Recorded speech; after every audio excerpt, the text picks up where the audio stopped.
Bismillahirrahmanirrahim. Assalamualaikum warahmatullahi wabarakatuh.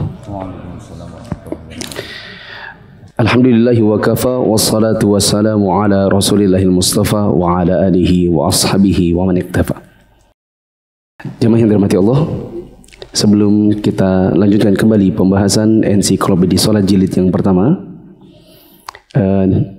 saya mau berikan informasi tentang perubahan jadwal. Mungkin sebagian jamaah ada yang tidak mengetahui atau belum mengetahui perubahan jadwal ini. Insya Allah kajian hari Senin di BDI ensiklopedia salat jilid kedua mulai Sabtu ini akan pindah hari, yaitu pindah ke hari Sabtu dan akan dimulai Sabtu besok ini. Kemudian Sabtu maghrib di Atin mulia dengan manhaj salaf akan dipindah insya Allah di hari Ahad maghrib. Begitu. Nah, pada kesempatan malam hari ini kita akan masuk dalam cabang yang ketiga dari hal-hal yang kita dapatkan di dalam salat, baik perkataan maupun perbuatan, yaitu sunanus salah, sunnah-sunnah di dalam salat. Kalau rukun itu adalah sesuatu yang harus ada di dalam salat, tidak ditoleransi meskipun alasan lupa. Bila selesai salat dan berakhir salat itu tanpa ada satu dari sekian rukun-rukunnya, maka salat itu batal. Berbeda dengan kewajiban salat, masih ada toleransi bila ada kelupaan dan bisa diganti dengan sujud sahwi. Adapun sunnah-sunnah salat, kalau ditinggalkan secara sengaja sekalipun sah salatnya. Hanya saja pahalanya tentu tidak sama dibandingkan dengan orang yang mengerjakan salat itu mencakup rukun, wajib dan sunnah-sunnahnya. Untuk menghemat waktu kita dengarkan pembaca membacakan Indonesianya. Kita simak bahasa Arab atau Indonesianya, silakan. Poin C, sunnah-sunnah salat, yaitu sunnah-sunnah yang berupa ucapan dan perbuatan. Salat tidak akan batal karena meninggalkannya, baik dengan sengaja maupun karena lupa. Sunnah-sunnah salat itu mencakup semua amalan selain syarat, rukun dan kewajiban salat, yaitu sebagai berikut. Baca dulu catatan kakinya. Ada sunnah-sunnah salat yang dilakukan sebelum mengerjakan salat. Silakan. Catatan kaki nomor 41. Di antara amalan sunnah sebelum masuk salat adalah bersiwak pada setiap kali akan mengerjakan salat. Hal itu didasarkan pada hadis Abu Hurairah radhiyallahu anhu, laula an asyqa ala ummati aw 'alan nas la amartuhum bisiwaki ma'a kulli salatin. Yang artinya, seandainya aku tidak takut akan memberatkan umatku atau umat manusia, niscaya akan aku perintahkan mereka untuk bersiwak pada setiap kali salat. Ya. Di antara sunnah salat sebelum salat adalah bersiwak. Nah, lanjut. Di antara amalan yang sunnah dikerjakan lainnya sebelum masuk salat adalah mengambil pembatas bagi imam dan orang yang salat sendirian. Yang kita sebut dengan apa? Sutroh, dan pembahasannya sudah lewat. Lanjut. Hal itu didasarkan pada hadis Abu Dzar radhiyallahu anhu yang dimarfukannya. Idza qama ahadukum yusalli fa innahu yasturuhu idza kana baina yadayhi mithlu muakharatir rahal. Yang artinya, jika salah seorang di antara kalian hendak mengerjakan salat, sesungguhnya dia telah diberi batasan kalau di hadapannya terdapat semacam bagian belakang pelana. Sunnah yang kedua adalah bersutroh. Sutroh itu artinya pembatas antara dia dengan sutrohnya, tidak boleh dilewati seseorang. Dan pembahasan sutroh ini sudah lewat dan teman-teman bisa memurojaah dengan membaca kembali babnya. Sekarang yang inti yaitu sunnah-sunnah di dalam sholat. Mulai dari nomor 1. Yang pertama adalah mengangkat kedua tangan sejajar dengan kedua pundak atau kedua telinga saat takbiratul ihram dan saat ruku, bangkit dari ruku dan saat berdiri dari tasyahud pertama. Ya. Angkat tangannya yang dimaksud. Ada bacaannya, maka ini wajib. Takbiratul ihram rukun. Ini yang dimaksud adalah angkat tangannya. Lanjut. Hal itu didasarkan pada hadis Abdullah bin Umar radhiyallahu anhu. Juga didasarkan pada hadis Malik bin Al-Huwairits radhiyallahu anhu. Yang kedua, meletakkan tangan kanan di atas tangan kiri di atas dada. Yang demikian itu didasarkan pada hadis Wa'il radhiyallahu anhu. Juga didasarkan pada hadis Sahal radhiyallahu anhu. Itulah kenapa dalam pertemuan yang lalu dan pertemuan sebelumnya saya sebutkan kalau ada orang masbuk cuma sekedar Allahu Akbar takbiratul ihram langsung ruku atau langsung sujud, dia tidak sedekap dulu, itu tidak apa-apa karena sedekap hukumnya sunnah. Lanjut. Yang ketiga, memandang tempat sujud di dalam salat. Ketiga, an-nazar ila mawdhi'is sujudi fi shalah. Memandang tempat sujud saat sedang salat. Itulah kenapa kemarin di hari Senin pembahasan ensiklopedia salat jilid kedua, sebagian ulama memandang makruhnya salat sambil pegang mushaf. Meskipun sebagian yang lain menganggap itu boleh, hanya saja meninggalkan yang lebih utama. Kenapa demikian? Karena orang kalau salat pegang mushaf, nanti matanya tidak memandang tempat sujud. Jadi yang lebih utama itu adalah memandang tempat sujud, bukan memegang mushaf. Karena memegang mushaf mau tidak mau baca mushaf. Tapi seandainya ada yang memegang mushaf, maka ini diperbolehkan meskipun dia tetap dianjurkan untuk banyak-banyak menghafal Al-Quran supaya tidak mengandalkan mushaf ketika sedang sholat. Begitu. Tunggu dulu. Tadi mau bilang apa ya? Catatan harusnya saya sampaikan di hari Senin kemarin. Catatan, wallahu alam nampaknya tidak sama antara sholat memegang mushaf dengan memegang HP sambil membuka aplikasi mushaf. Tidak sama. Meskipun sebagian ustadz memandang sama, saya pribadi tidak setuju. Mushaf ya mushaf. HP beda lagi. HP meskipun di dalamnya ada aplikasi mushaf, dia bisa dibawa ke dalam kamar mandi. Hukumnya berbeda. Maka yang diperbolehkan itu memegang mushaf, bukan memegang handphone.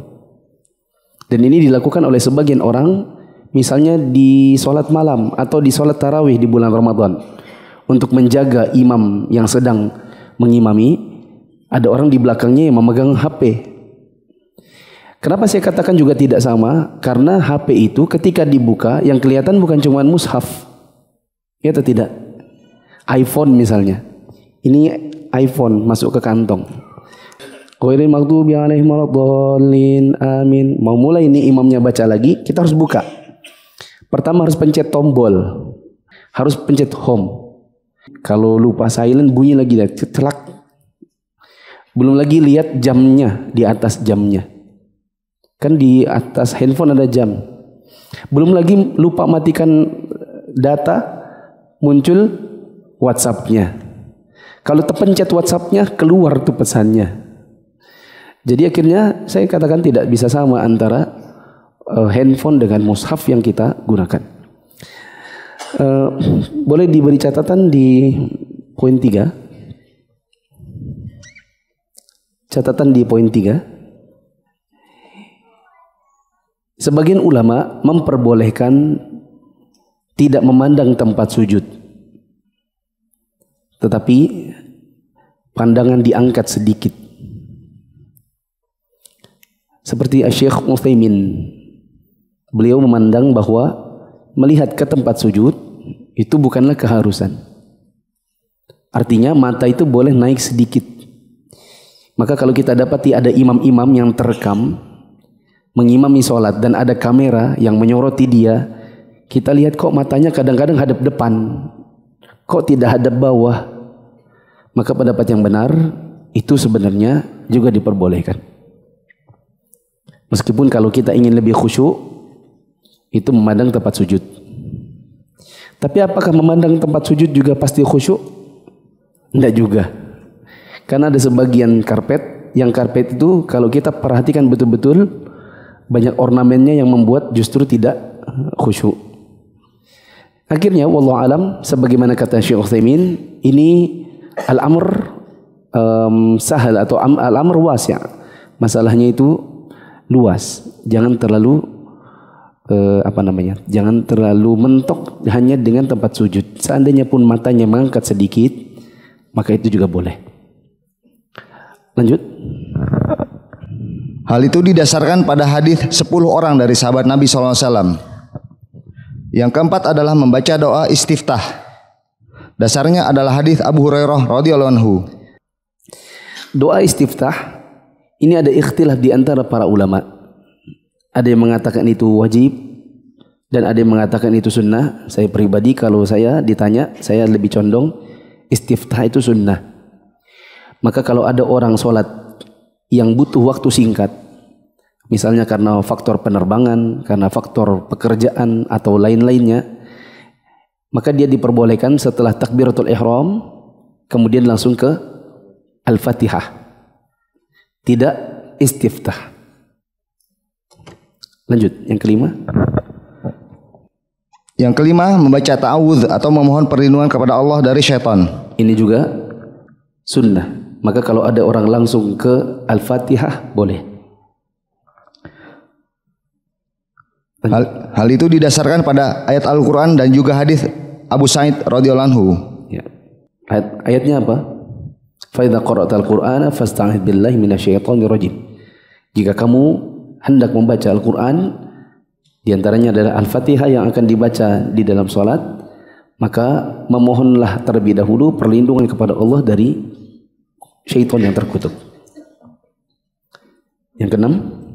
Yang keenam, membaca basmalah atau bismillahirrahmanirrahim. Maka kalau dia mau langsung Al-Fatihah, boleh. Berarti takbiratul ihram langsung alhamdulillahirabbil alamin. Kecuali bagi orang yang memandang bahwa basmalah itu ayat satunya Al-Fatihah. Ya, saya recap berarti. Terburu-buru, mepet waktu, tapi harus sholat sekarang juga. Maka setelah takbiratul ihram tidak iftitah atau tidak istiftah, tidak ta'awudz, tapi langsung apa? Al-Fatihah. Mulainya dari mana? Bismillah dulu atau langsung Alhamdulillah? Tergantung kita mengambil pendapat basmalah itu ayat satunya Al-Fatihah atau bukan. Kalau kita mengikuti pendapat ulama yang mengatakan basmalah itu ayat satu Al-Fatihah, berarti baca Bismillah dulu. Kalau kita mengikuti pendapat yang mengatakan basmalah itu bukan ayat Al-Fatihah, berarti langsung Alhamdulillahirabbil alamin. Kalau mau aman, maka Bismillah dulu. 7. Yang ketujuh, mengucapkan amin setelah membaca Al-Fatihah, yang diucapkan dengan suara keras pada salat yang bacaannya dibaca jahar atau keras, dan diucapkan pelan pada salat yang bacanya dibaca sir atau lirih atau lemah. Termasuk sunnah saja amin. Kalau suratnya jahar, maka aminnya jahar. Kalau ketika membaca surat ini sir, maka aminnya juga sir. Kalau ada orang ghairil maghdubi 'alaihim waladdallin, Allahu akbar ruku, maka itu boleh. Karena amin bukan wajib. Dia hanya sunnah saja. 8. Yang kedelapan, membaca satu surah Al-Quran setelah membaca Al-Fatihah pada 2 rakaat pertama, atau membaca surah Al-Quran yang paling mudah. Ya. Termasuk sunnah adalah membaca surat atau penggalan ayat, maksud saya 1 ayat 2 ayat utuh setelah Al-Fatihah sebelum ruku. Ini juga sunnah. Maka kalau ada orang yang sholat ghairil maghdubi 'alaihim waladdallin, amin, kemudian langsung ruku, itu juga boleh dikarenakan surat atau ayat setelah Al-Fatihah itu hanya sunnah.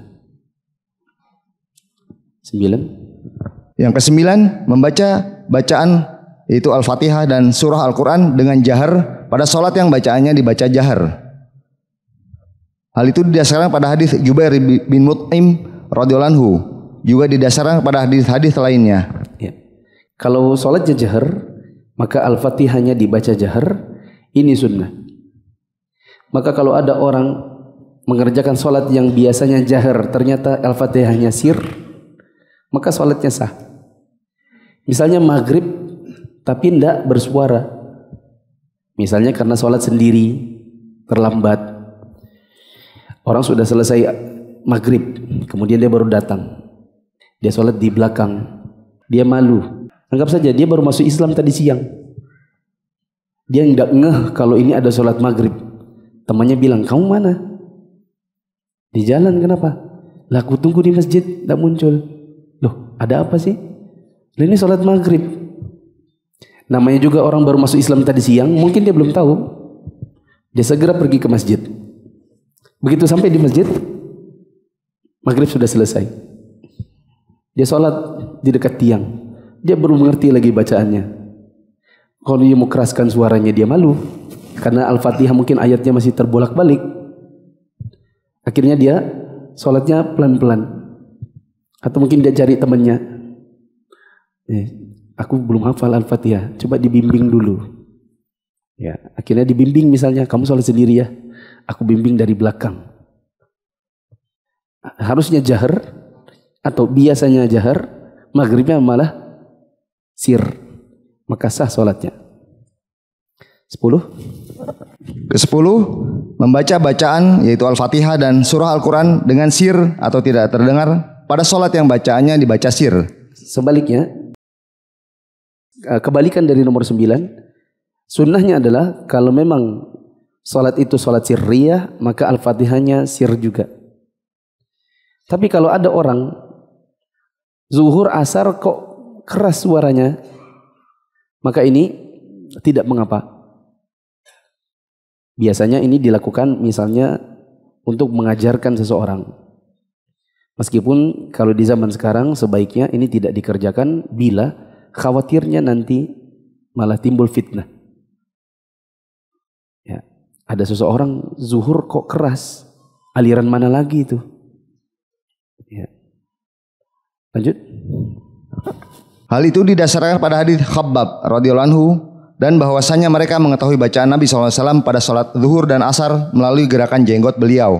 Nah, yang benar atau yang lebih sunnah, kalau sholatnya sirriyah, Al-Fatihahnya juga sirriyah. Tapi kalau dikeraskan dalam rangka pengajaran misalnya, maka boleh. Dari 1 sampai 10 ada pertanyaan.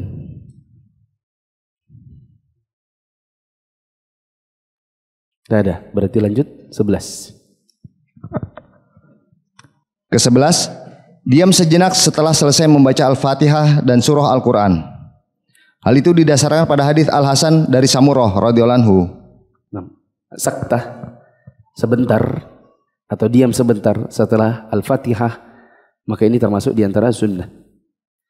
Jadi misalnya, ghairil maghdubi alaihim waladdallin, amin.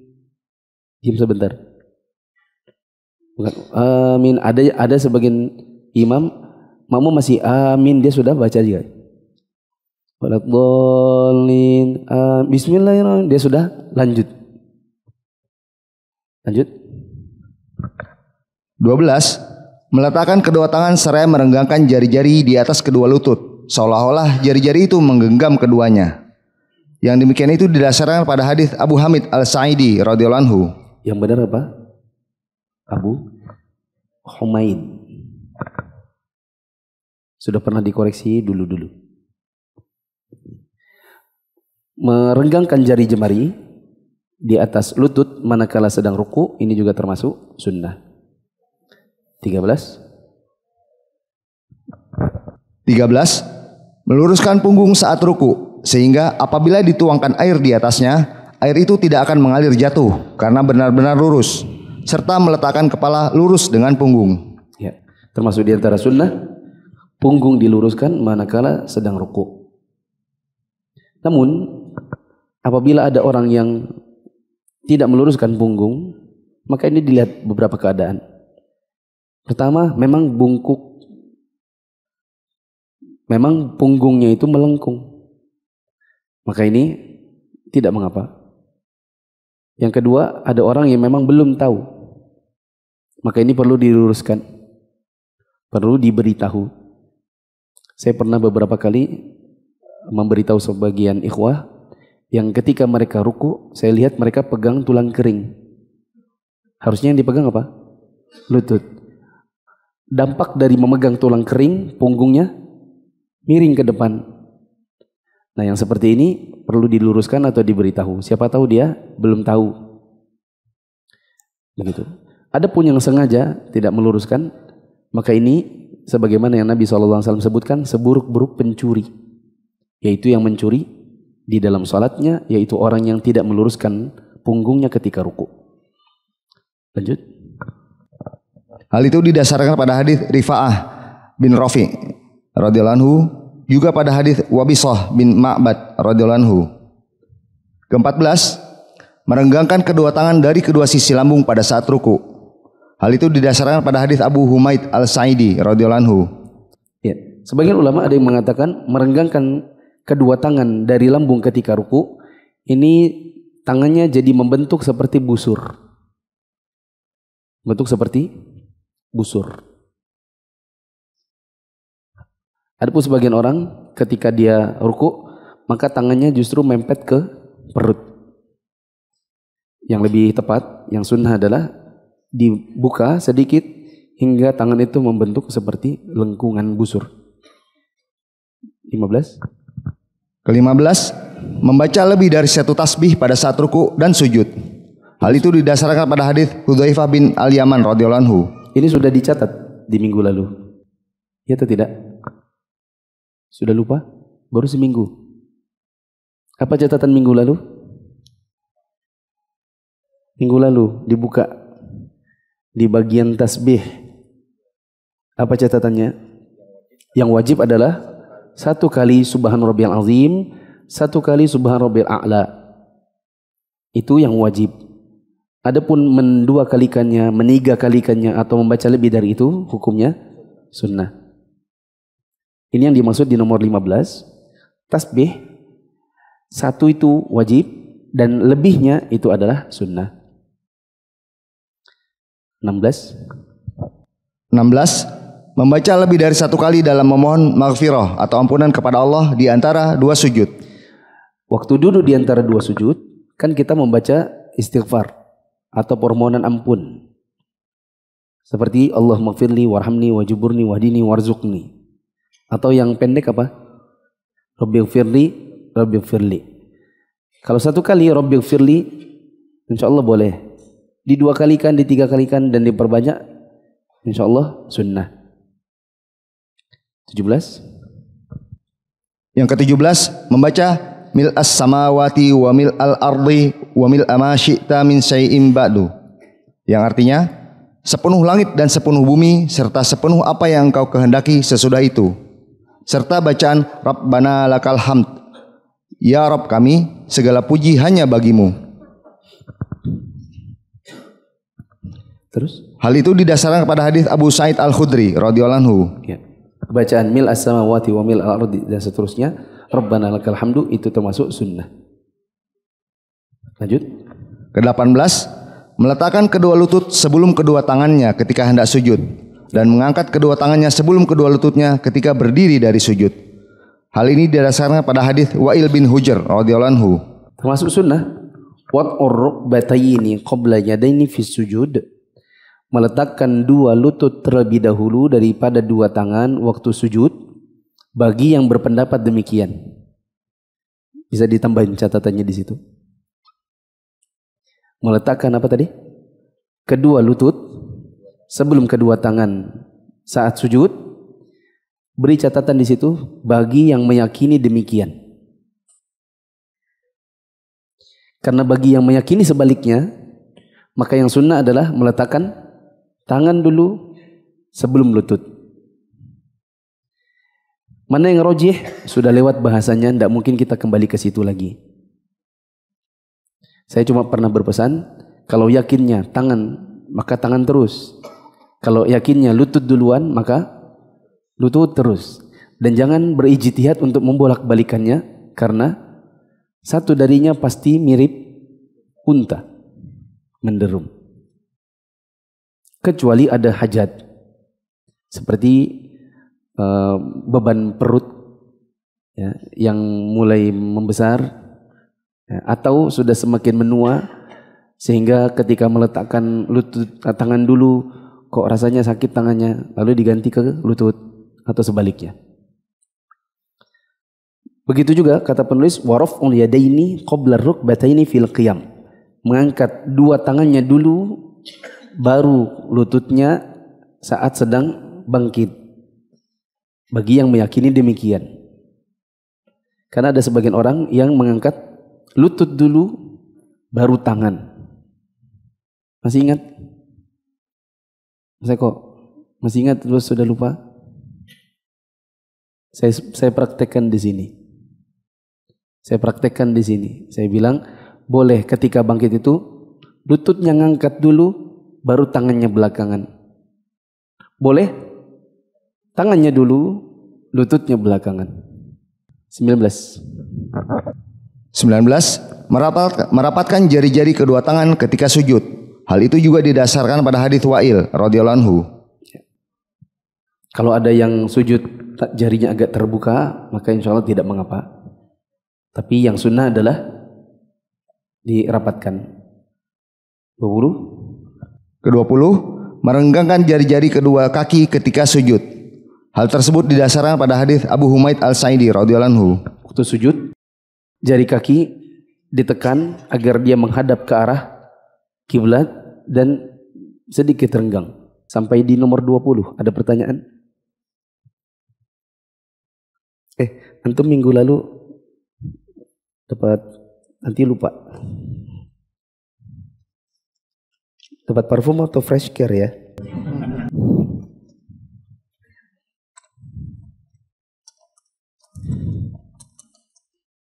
Ini parfum. Pertanyaan? Pada poin 17 ini kan sunnah. 17. Yang bacaan hamdan katsiran thayyiban mubarakan fihi itu bagian dari yang sunnah itu. Hamdan katsiran thayyiban mubarakan fihi itu juga termasuk sunnah. Tak tahu mungkin penulisnya tidak memasukkannya, begitu saja. atau itu salah satu. Enggak, baca semua. Pertanyaan? Tidak ada. Lanjut 21. Yang poin 18 tadi, yang mengangkat kedua lutut sebelum kedua tangannya. Poin 18. Kalau ada duduk istirahat, berarti kan yang diangkat tangannya dulu, Ustaz. Kan duduk dulu baru. Kalau dia duduk istirahat berarti yang diangkat Kan tangannya dulu. tangannya dulu. Lututnya kan mesti nempel di. Tidak juga.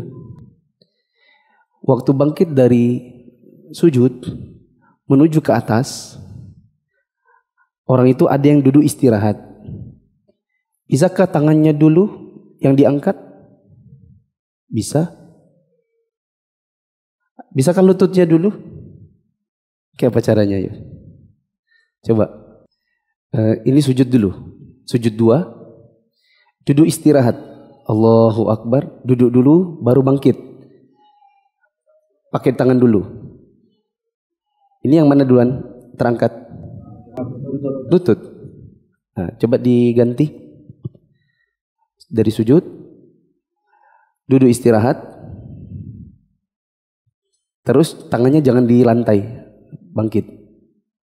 Tangannya tetap di paha. Berarti yang mana yang duluan terangkat? Tangan. Dan dua-duanya boleh. Ya. Bahkan tidak duduk istirahat, jadi dari sujud langsung berdiri, boleh. Berarti kesimpulannya, dari sujud 2 menuju rakaat 2 berdiri, boleh duduk istirahat, boleh tidak duduk istirahat. Waktu duduk istirahat, boleh tangannya dikembalikan ke lantai, lututnya ngangkat duluan, boleh juga tangannya di paha, terus lututnya diangkat tanpa tangan ke lantai kembali. Habis pertanyaan? 21. Ke-21, menghadapkan ujung jari-jari kedua tangan dan kaki ke kiblat pada saat sujud. Hal tersebut didasarkan pada hadis Abu Humaid Al-Sa'idi. Termasuk sunnah di dalam sholat, jari jemari, kaki maupun tangan semuanya menghadap kiblat waktu sujud. Kita perhatikan ada sebagian orang yang jari jemarinya hadap ke kepalanya, begini, ya kan? Yang benar adalah hadap ke kiblat, ke atas. Lanjut. Yang ke-22, menjauhkan atau merenggangkan kedua lengan atas dari kedua sisi rusuknya pada saat sujud. Hal itu didasarkan pada hadis Abdullah bin Malik bin Buhainah radhiyallahu anhu. Termasuk di antara sunnah adalah ketika sujud, lengan atas termasuk siku dijauhkan dari samping badan, dari tulang rusuk. Nomor 22 ini diberi catatan, ditulisi untuk imam dan sholat sendirian. Untuk imam dan munfarid. Apa munfarid? Yang sholat sendiri. Adapun untuk makmum, maka jangan merenggangkan. Termasuk juga salah seorang imam. Siapa yang bisa, hadiah juga. Termasuk ada imam yang juga tidak boleh merenggangkan sikunya atau merenggangkan lengan atasnya. Imam apa? Imam perempuan. Kenapa? Karena perempuan itu imamnya bukan maju ke depan sendiri, tetapi di shaf pertama di tengah. Ahsan. Nanti tagih parfumnya. 23. Merenggangkan perut dari kedua paha dan kedua paha dari kedua betis dan merenggangkan antara kedua paha. Hal itu didasarkan pada hadis Abu Humaid radhiyallahu anhu. Termasuk sunnah di dalam sholat waktu sujud, perut dengan paha jauh sedikit, paha dengan betis juga jauh sedikit, ya. Tapi jangan juga terlalu jauh. Yang normal seperti ukuran badan kita, tapi tidak juga dempet gitu. Kecuali kalau tempatnya memang betul-betul sempit. Seperti apa tuh tempatnya sempit? Ukuran sajadahnya? Ukuran karpetnya ada yang agak pendek terus orangnya tinggi. Kalau dia di shaf kedua. Boleh. Atau gini, ada bagian masjid yang ada tiang di tengah, yang sajadahnya itu sebagiannya itu terpotong sama tiang gitu. Daripada terputus, maka diusurlah anak kecil, kamu aja duduk di sini, berdiri di sini. Itu pun anak kecil itu sudah memang mengecil gitu, mengerut dia. Itu paha sama perutnya ketemu, paha sama betisnya juga ketemu gitu. 24. Ke-24, meletakkan kedua tangan sejajar dengan kedua pundak atau kedua telinga pada saat sujud, serta bersujud di antara keduanya. Hal itu didasarkan pada hadis Abu Humaid radhiyallahu anhu, juga hadis Wa'il radhiyallahu anhu serta hadis Al-Bara radhiyallahu anhu. Saya kira jelas ya. Lanjut 25. 25, merapatkan kedua telapak kaki dan kedua tumit serta mendegakkan keduanya pada saat sujud. Ini didasarkan pada hadis Aisyah radhiyallahu anha. Termasuk sunnah, yaitu kedua telapak kaki ditegakkan dan dikatup. Ya, dikatup. Sedangkan yang kurang sesuai dengan sunnah adalah dibuka. Masih ingat saya bilang, awas kalau dibuka pakai sarung, dada dalaman, masuk kucing, ya, takut ada yang hilang. 26. Ke-26, memperbanyak doa pada saat sujud. Yang demikian itu didasarkan pada hadis Abu Hurairah radhiyallahu anhu, juga pada hadis Ibnu Abbas radhiyallahu anhuma. Ya, memperbanyak doa di waktu sujud ini termasuk di antara sunnah. Tapi catatan, teman-teman yang jadi imam, kalau ingin mempraktekkan sunnah ini, memperbanyak doa, kita tetap harus juga perhatikan orang di belakang. Perhatikan orang di belakang. Kadang misalnya ada orang itu sudah tidak tahan, misalnya karpetnya itu berdebu, Ya, dia sudah tahan nafas begitu. Atau karpetnya bau. Ya, bau sepatu, bau kaki, bau kaos kaki. Kebetulan kena dia di situ. Ya, sudah tidak tahan, maka harus bijaksana sebagai imam. 27. Menduduki kaki kiri dan menegakkan telapak kaki kanan pada duduk antara dua sujud, juga pada tasyahud awal. Hal itu didasarkan pada hadis Aisyah radhiyallahu anha. Beri catatan di situ bagi yang meyakini mazhab apa? Tasyahud awal yang kakinya diduduki apa? Mazhab apa yang waktu tasyahud awal kakinya diduduki? Syafi'i, Hambali dan mazhab Imam Abu Hanifah.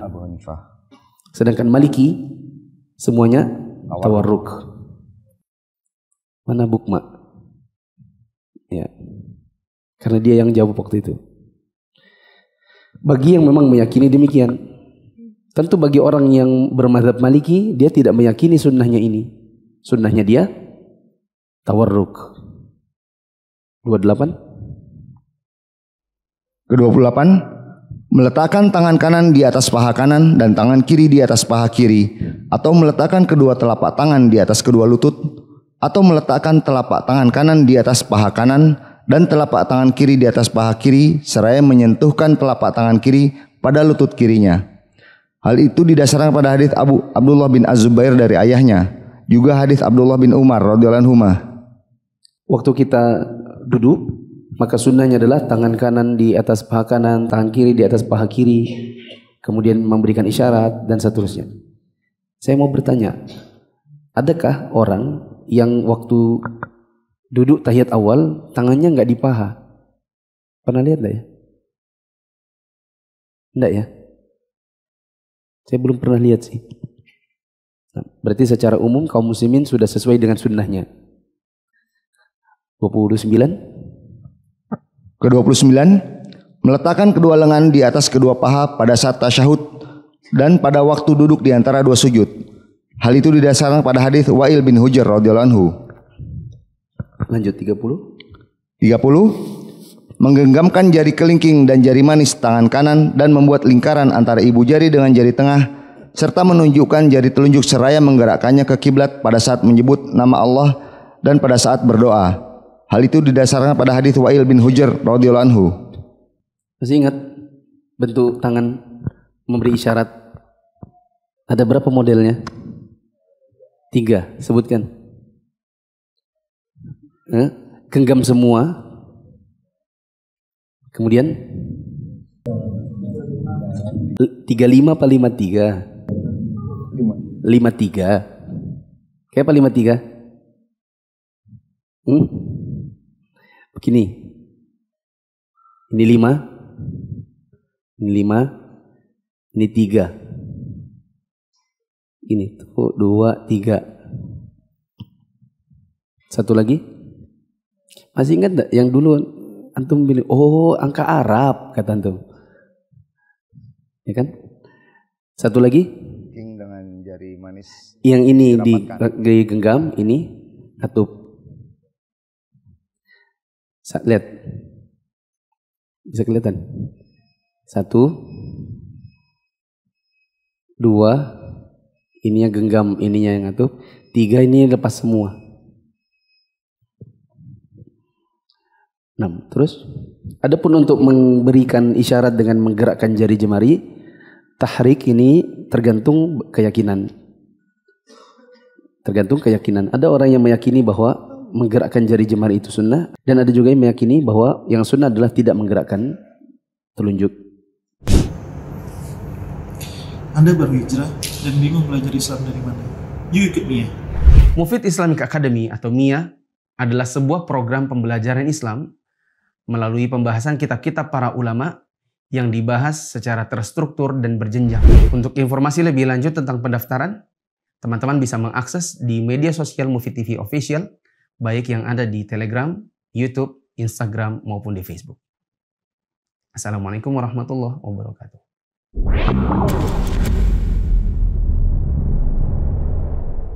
Ikut Mia, belajar agama jadi lebih menyenangkan dan bersumber dari kitab para ulama. Ingin belajar agama secara bertahap? Yuk ikut Mia, belajar secara runut dari kitab-kitab ulama. Sampai nomor 30 ada pertanyaan? Lanjut 31. 31. Duduk istirahat sebelum berdiri menuju ke rakaat kedua dan rakaat keempat. Ya, ini bagi yang meyakini duduk istirahat adalah sunnah. Karena ada sebagian ulama yang mengatakan duduk istirahat itu cuma boleh bagi yang membutuhkan. Lanjut. Hal tersebut didasarkan pada hadis Malik bin Huwairits radhiyallahu anhu, juga didasarkan pada hadis Abu Humaid Al-Sa'idi radhiyallahu anhu, juga pada hadis Abu Hurairah radhiyallahu anhu. 32. Duduk tawarruk pada tasyahud kedua. Bagi yang meyakini bahwa di tasyahud kedua duduknya tawarruk. Di tasyahud kedua duduknya tawarruk. Mazhab apa ini? Bukma. Mazhab Maliki. Terus? Hanya Malik? Siapa saja? Mazhab apa saja yang meyakini duduk tasyahud kedua itu tawarruk?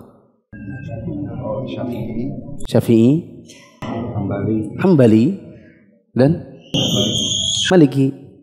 Sedangkan mazhab Abu Hanifah semua duduk adalah iftirash. 33. 33. Melihat ke jari telunjuk pada saat disyaratkan ketika duduk.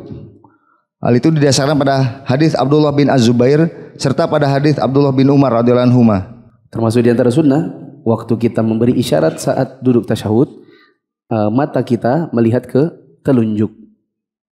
Melihat ke telunjuk. 34. 34. Membaca salawat atas Muhammad SAW dan keluarganya, juga atas Ibrahim dan keluarganya pada saat tasyahud pertama. Hal itu didasarkan pada keumuman dalil-dalil yang ada. Ini sebagaimana yang sudah saya sampaikan 2 minggu lalu, bahwa salawat Ibrahimiyah ini pendapat yang lebih kuat insya Allah adalah sunnah saja di tasyahud awal. Sedangkan di tasyahud akhir dia termasuk apa? Rukun. Termasuk rukun. 35. 35. Membaca doa dan bertawudz atau meminta perlindungan dari 4 hal setelah tasyahud kedua. Yang demikian itu didasarkan pada hadis Abu Hurairah radhiyallahu anhu. Termasuk sunnah membaca perlindungan dari 4 hal waktu tasyahud akhir. Apa itu doanya? Allahumma inni a'udzubika min 'adzabi jahannam wa min 'adzabil qabr wa min fitnatil mahya wal mamat wa min syarri fitnatil masiihid dajjal. 36. Ke-36. Menoleh ke kanan dan ke kiri di kedua salam. Hal itu didasarkan pada hadis Amir bin Sa'ad dari ayahnya radhiyallahu anhu. Termasuk sunnah waktu salam bukan cuma sekedar assalamualaikum warahmatullah, tetapi wajah betul-betul iltifat, betul-betul noleh ke kanan dan ke kiri. Maka sebagian sahabat ada yang mengatakan, kami lihat Nabi menoleh ke kanan hingga kami melihat pipinya beliau yang putih. Beliau toleh ke kiri hingga kami melihat pipi kirinya yang putih. Yang terakhir 37. 37. Berniat untuk keluar dari sholat dengan selamat seraya mengucapkan salam kepada para malaikat dan hadirin. Yang demikian itu didasarkan pada dalil-dalil yang cukup banyak. Di antaranya adalah hadis Jabir bin Samurah radhiyallahu anhu yang di dalamnya disebutkan, yang artinya berdasarkan apa kalian menggerakkan tangan kalian dalam sholat, seakan-akan tangan-tangan itu seperti ekor-ekor kuda yang selalu bergerak-gerak.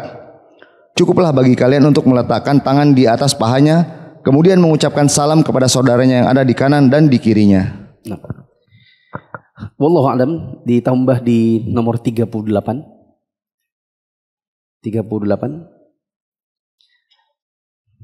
Termasuk di antara sunnah adalah salam kedua. Menurut sebagian ulama. Penulis buku ini meyakini bahwa salam kanan dan kiri dua-duanya rukun. Saya pribadi lebih condong pendapat yang rukun hanyalah salam 1. Sedangkan salam 2 hukumnya Sunnah saja karena ada riwayat Nabi SAW salam hanya 1 kali. Selesailah sunnah-sunnah salat. InsyaAllah di pertemuan yang akan datang hal-hal yang makruh dan membatalkan salat. Ada pertanyaan? Dari sini dulu.